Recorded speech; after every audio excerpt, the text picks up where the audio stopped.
Hello traders, welcome back to our channel. दोस्तों, जब भी हम स्टॉक मार्केट में ट्रेडिंग करते हैं तो हमारा गोल यही होता है कि स्टॉक में पोजीशन बनाने के बाद एक अच्छी खासी मूवमेंट अपसाइड में आती हुई दिखे, एक अच्छा खासा मोमेंटम चार्ट पे बनता हुआ दिखे। तो जनरली जब भी हम देखते हैं तो जब भी चार्ट पे ब्रेकआउट बनता है तो ब्रेकआउट के बाद एक तेज़ी के साथ अपसाइड में मूवमेंट आती हुई दिखती है। लेकिन दोस्तों, जब भी हम चार्ट पे ब्रेकआउट देखते हैं और ब्रेकआउट के बाद पोजीशन बनाते हैं तो मल्टीपल टाइम्स ये सिचुएशन देखने को मिलती है कि ब्रेकआउट फेल्यूर हो रहा है और स्टॉक नीचे आकर स्टॉप लॉस को हिट कर रहा है। अगर आपके साथ ये प्रॉब्लम आता है तो ये वीडियो पूरा देख लीजिएगा, क्योंकि यहाँ पे हम 3 ऐसे कन्फर्मेशंस डिस्कस करने वाले हैं कि जब भी वो चार्ट पे ब्रेकआउट के साथ बनते हैं तो प्रोबेबिलिटी ऑफ सक्सेसफुल ब्रेकआउट यहाँ पे बढ़ जाती है।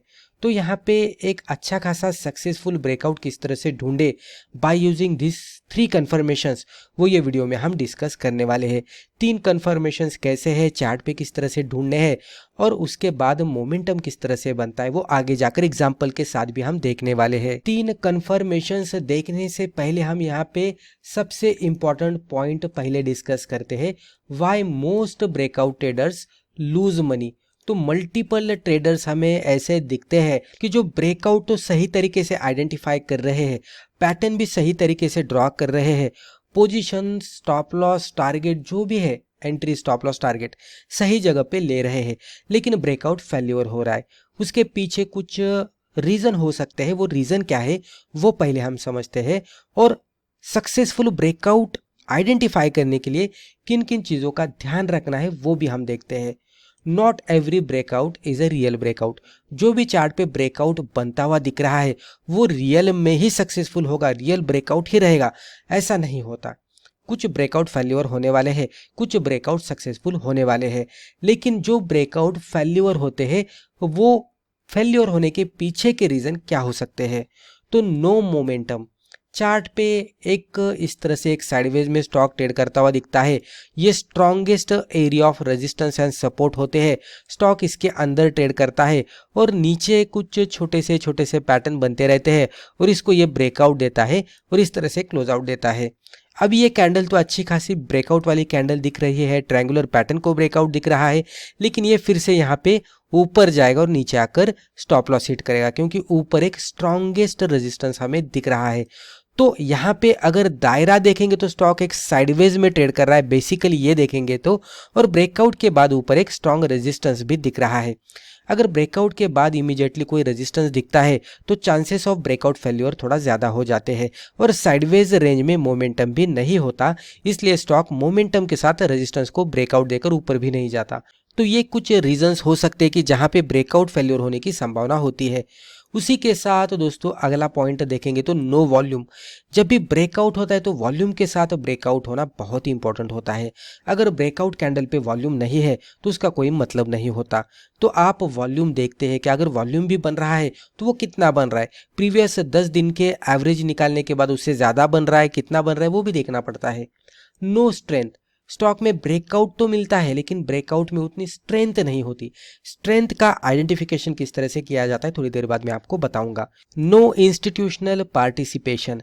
अभी जब भी ब्रेकआउट बनता है तो ब्रेकआउट के कैंडल पे अगर हमें बढ़िया सा वॉल्यूम दिखता है तो बड़े बड़े जो प्लेयर्स होते हैं, जैसे कि इंस्टीट्यूशनल प्लेयर्स रहेंगे, जैसे कि एफआईआई हो सकते हैं, डीआईआई हो सकते हैं, राइट, कोई म्यूचुअल फंड की होल्डिंग उसमें बन सकती है, राइट। तो जो बड़े बड़े प्लेयर्स रहते हैं तो वो भी वहाँ पे एंटर हुए हैं क्या, या खाली रिटेलर के वजह से, यानी कि लो वॉल्यूम के साथ इसमें प्राइसेस में बढ़ोतरी आई है और ब्रेकआउट दिखा है, तो वो भी रीज़न हो सकता है ब्रेकआउट फेल्योर होने का।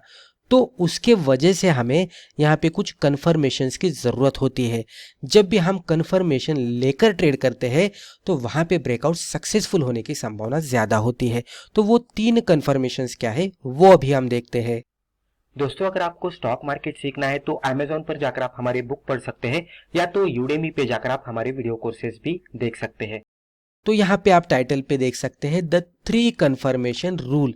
दोस्तों बहुत ही सिंपल से हमने ये स्ट्रेटेजी को बनाने की कोशिश की है, जिसमें हम ज़्यादा कॉम्प्लिकेशन नहीं रखेंगे, लेकिन जो भी देख रहे हैं, जो भी अप्लाई करने की कोशिश कर रहे हैं चार्ट पे, हर एक इंडिकेटर रहेगा, हर एक प्राइस एक्शन रहेगी, हर एक ब्रेकआउट रहेगा, वो हम इस तरह से देखकर कर रहे हैं कि जहाँ पे प्राइसेस और इंडिकेटर्स दोनों भी सपोर्ट देने चाहिए और आगे जाकर सक्सेसफुल रिजल्ट मिलने की संभावना बढ़नी चाहिए। तो इस तरह से हमने ये 3 कन्फर्मेशन को लिया है। तो जो 3 कन्फर्मेशन का जो रूल है, उसमें जो पहला कन्फर्मेशन है वो सेटिस्फाई होता हुआ दिखता है क्या, वो चार्ट पे हमें देखना है। तो पहली कंडीशन ये है कि इज रेजिस्टेंस ब्रोकन।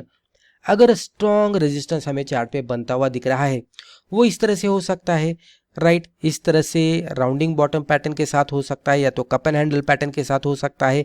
अगर ये ब्रेकआउट इस तरह से बन रहा है, तो ये जो स्ट्रॉन्ग रेजिस्टेंस है तो वो ब्रेक हो रहा है क्या और क्लोजिंग बेसिस पे हो रहा है क्या, तो वो पहले हम देखेंगे। उसी के साथ जो भी ब्रेकआउट मिल रहा है वो अच्छे खासे वॉल्यूम के साथ मिल रहा है क्या, तो वो भी हम देखेंगे। उसी के साथ प्राइसेस पे जो इस तरह से हायर लोज बनते हुए दिख रहे हैं, पहले ये लो था, फिर ये ऊपर के साइड में लो बन गया, फिर यहाँ पे और एक ऊपर के साइड में लो बन गया, तो हायर लो बन रहे हैं क्या, यानी कि प्राइसेस से हमने कंफर्मेशन लिया और उसी के साथ प्राइस पैटर्न ब्रेकआउट से हमने कंफर्मेशन लिया, एडिशनली हमने वॉल्यूम भी देखा। तो जब भी ये चार्ट पे दिखता है तो डेफिनेटली कंफर्मेशन 1 जो होता है हमारा, उसके अकॉर्डिंग हमारा क्राइटेरिया सेटिस्फाई होता है। कंफर्मेशन सेकंड हम किससे लेंगे, इंडिकेटर से लेंगे। इंडिकेटर कौन सा हमने यहाँ पे इस्तेमाल किया है, तो Bollinger band. Has price broken the Bollinger band. अभी बॉलिंजर बैंड के इस तरह से 3 बैंड्स होते हैं, राइट। तो जब भी ब्रेकआउट मिलता है तो बॉलिंजर बैंड के अपर बैंड को ब्रेकआउट मिलना चाहिए। तो जब भी ये कप एंड हैंडल पैटर्न का ब्रेकआउट मिल रहा है ये कैंडल पे, तो उसी कैंडल पे बोलिंजर बैंड का अपर बैंड भी ब्रेकआउट होता हुआ दिख रहा है क्या, तो वो भी देखना है।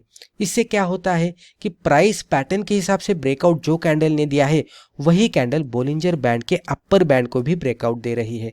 डबल कंफर्मेशन मिला। और थर्ड हमारा कंफर्मेशन है आरएसआई के according. Confirmation 3 is RSI above 50। तो जब भी ये कैंडल इस तरह से ब्रेकआउट देती हुई बनती है तो हमें देखना है कि ये कैंडल के क्लोजिंग के बाद आरएसआई अबव 50 है क्या। अभी हमने ये भी आपको बताया था कि पर्टिकुलर स्टॉक में स्ट्रेंथ कितनी है, तो वो आइडेंटिफाई किस तरह से करना है। तो स्ट्रेंथ आइडेंटिफाई करने के लिए हम आरएसआई का इस्तेमाल करेंगे, रिलेटिव स्ट्रेंथ इंडेक्स। तो इसका इस्तेमाल करेंगे। जब भी ये 50 के अबव दिखता है तो हम कह सकते हैं कि बुलिश साइड में इसमें स्ट्रेंथ दिख रही है, राइट। तो आरएसआई का इस्तेमाल हम स्ट्रेंथ का आइडेंटिफिकेशन करने के लिए करेंगे। अगर आरएसआई अबव 50 है तो हमारे कंफर्मेशन 3 को ये फुलफिल कर रहा है। तो इस तरह से हमें खाली 3 कंफर्मेशन लेकर ट्रेड करना है। अगर कोई स्टॉक हमारी ये सब क्राइटेरिया में आता है तो इसमें अभी एंट्री एग्जिट किस तरह से करनी है वो हम देखते हैं। तो एंट्री एग्जिट रूल्स, अभी यहाँ पे एंट्री किस तरह से करनी है, तो जो भी ब्रेकआउट वाली कैंडल हमें दिख रही है तो पहले वो कैंडल हमें आइडेंटिफाई करनी है। ब्रेकआउट वाली कैंडल जब भी क्लोजिंग बेसिस पे बनती है, क्लोजिंग बेसिस पे हमें ब्रेकआउट ढूंढना है, रनिंग मार्केट में नहीं ढूंढना। तो ब्रेकआउट वाली कैंडल क्लोजिंग बेसिस पे जब भी मिलती है तो अगले दिन में जब भी वो ब्रेकआउट वाले कैंडल का हाई फर्दर ब्रेक होता है तो हम उसमें एंट्री करेंगे। वही कैंडल के लो के नीचे हम हमारा स्टॉप लॉस लगाएंगे। टारगेट हम सिंपली रिस्क रिवॉर्ड रेशियो 1:2 के अकॉर्डिंग कैलकुलेट कर सकते हैं, या तो जो भी चार्ट पैटर्न का ब्रेकआउट मिला है तो वो पैटर्न हमें ढूंढना है, पैटर्न के अकॉर्डिंग भी हम टारगेट कैलकुलेट कर सकते हैं, राइट।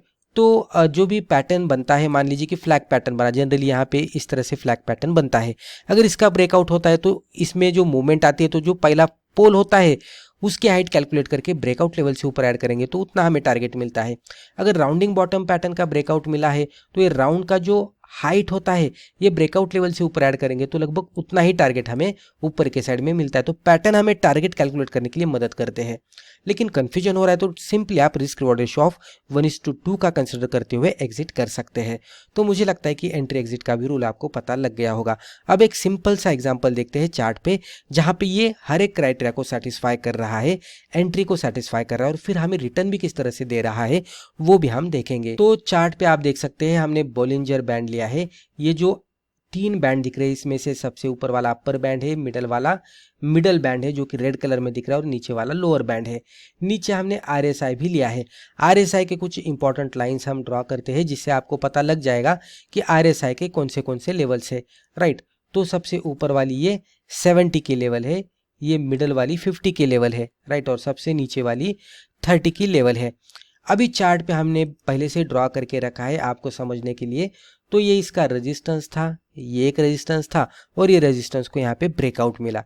हमने जो रेजिस्टेंस लाइन मार्कआउट की थी, एक स्ट्रॉन्ग रेजिस्टेंस लाइन थी जिसको ये पर्टिकुलर कैंडल पे ब्रेकआउट मिला, राइट। रेजिस्टेंस ब्रेकआउट हुआ यहाँ पे। उसी के साथ पैटर्न के अकॉर्डिंग अगर हम इसको देखने की कोशिश करते तो एक कप एंड हैंडल पैटर्न यहाँ पे बनता हुआ दिखा, जिसको भी ये पर्टिकुलर कैंडल ने ब्रेकआउट दिया। तो रेजिस्टेंस तो था, लेकिन उसी के साथ एक पैटर्न के साथ रेजिस्टेंस ब्रेकआउट हुआ, राइट। उसी के साथ अगर आप थोड़ा सा ऑब्जर्व करेंगे तो बोलिंजर बैंड के अपर बैंड को भी यहाँ पे ब्रेकआउट मिलता हुआ दिखा है। मैं आपको यहाँ से बताता हूँ। तो ये जो कैंडल है ब्रेकआउट वाली कैंडल, ये वाली, तो ये ब्रेकआउट वाली कैंडल है। तो ये ब्रेकआउट वाले कैंडल ने हमारे रेजिस्टेंस को भी, यानी कि कप एंड हैंडल पैटर्न को भी ब्रेकआउट दिया, और ये बोलिंजर बैंड की जो अपर बैंड की जो लाइन है उसको भी ब्रेकआउट दिया। तो डबल कंफर्मेशन मिला। तो जैसे कि हमने कहा था कि रेजिस्टेंस को ब्रेकआउट मिलना चाहिए कंफर्मेशन 1 में, तो प्राइस एक्शन के साथ भी कप एंड हैंडल पैटर्न के साथ भी ब्रेकआउट मिला है, तो ये भी कंफर्मेशन 1 था। फिर उसके साथ यहाँ पे आप देख सकते हैं ये लो था, उससे ऊपर यहाँ पे हायर लो बन गया, फिर यहाँ पे हायर लो बन गया। तो चार्ट पे यहाँ पे हायर लो बनते हुए दिख रहे हैं, तो अप ट्रेंड में यहाँ पे स्टॉक जाता हुआ दिख रहा है, राइट। तो प्राइस एक्शन के हिसाब से कंफर्मेशन 1 के हिसाब से हमारा क्राइटेरिया सेटिस्फाई हुआ। उसके बाद जो सेकंड कंफर्मेशन था वो बोलिंजर बैंड के हिसाब से था, तो उसका अपर बैंड ब्रेकआउट होना चाहिए, तो वो भी हुआ। उसी के साथ ये कैंडल पे वॉल्यूम बनना चाहिए नीचे, तो वो भी अच्छा खासा वॉल्यूम बना है। और उसी के साथ अगर आप नीचे RSI देखते हैं तो ये मिडल वाली इसकी 50 की लाइन है, इसको हम फिर से ड्रॉ करते हैं। तो ये इसकी 50 की लाइन है, ऊपर वाली 70 की थी और नीचे वाली 30 की थी। तो आप यहाँ पे देख सकते हैं ये कैंडल पे नीचे RSI देखेंगे तो लगभग 70 के नज़दीक है, 50 के अबाव है लेकिन लगभग 70 के नज़दीक है। तो ये भी क्राइटेरिया सेटिस्फाई हुआ। ये सब क्राइटेरिया, यानी कि फर्स्ट क्राइटेरिया प्राइस एक्शन का, सेकंड क्राइटेरिया यानी कि कंडीशन जो भी हमने देखा था कंफर्मेशन का, तो सेकंड था बोलिंजर बैंड का और थर्ड था RSI का, और उसी के साथ वॉल्यूम से भी हमें कंफर्मेशन लेना था। तो हर एक हमारा जो कंफर्मेशन का क्राइटेरिया था वो सेटिस्फाई हुआ। उसके बाद हम एंट्री एग्जिट करेंगे। एंट्री किस तरह से करनी है, तो ब्रेकआउट वाले कैंडल के हाई के ऊपर एंट्री करेंगे, इसी के लो के नीचे हमारा स्टॉप लॉस रहेगा। अभी पैटर्न के हिसाब से भी आप टारगेट कैलकुलेट कर सकते हैं, रिस्क रिवॉर्ड के हिसाब से भी। अगर आप चार्ट पे देखने की कोशिश करेंगे तो यहाँ पे अभी ये डेली चार्ट है, मैं आपको बताऊं तो आप ये जो स्ट्रैटेजी है डेली चार्ट पे स्विंग ट्रेडिंग के लिए, ब्रेकआउट ट्रेडिंग के लिए, शॉर्ट टर्म ट्रेडिंग के लिए अप्लाई कर सकते हैं। इवन अगर आप इंट्राडे में 5 मिनट का भी कैंडलस्टिक चार्ट इस्तेमाल करते हैं और वहाँ पे ये हर एक कंफर्मेशन के क्राइटेरिया सेटिस्फाई होते हुए दिख रहे हैं, तो इंट्राडे में भी आप इसको अप्लाई कर सकते हैं। अभी यहाँ पे अगर आप देखेंगे तो रिस्क रिवॉर्ड आपको देखने को मिलेगा। तो एंट्री से स्टॉप लॉस का डिस्टेंस इतना था और एंट्री से टारगेट हमें इतना मिल गया। तो रिस्क रिवॉर्ड रेशियो कैलकुलेट करने की कोशिश करेंगे तो 1 2 3 4 लगभग 1:4 के आसपास रिस्क रिवॉर्ड रेशियो मिलता हुआ दिखा है। उसके बाद भी यहाँ पे वॉल्यूम में और भी बढ़ोतरी आती हुई दिखी है और स्टॉक अच्छा खासा मोमेंटम के साथ ऊपर गया है। तो इस तरह से हाई प्रोबेबिलिटी वाले ट्रेड हम आइडेंटिफाई कर सकते हैं जहां पे ब्रेकआउट बने और वो सक्सेसफुल भी हो। तो दोस्तों मुझे लगता है कि वीडियो के जरिए जो भी इन्फॉर्मेशन हमने आपके साथ शेयर की है आपको वैल्यूएबल लगी होगी। वीडियो अगर फायदेमंद लगा तो वीडियो को लाइक ज़रूर कीजिएगा और इसी तरह के बिगिनर फ्रेंडली वीडियोस आगे भी जाकर देखने के लिए हमारे चैनल को सब्सक्राइब करके बेल आइकन को भी क्लिक कीजिएगा। धन्यवाद।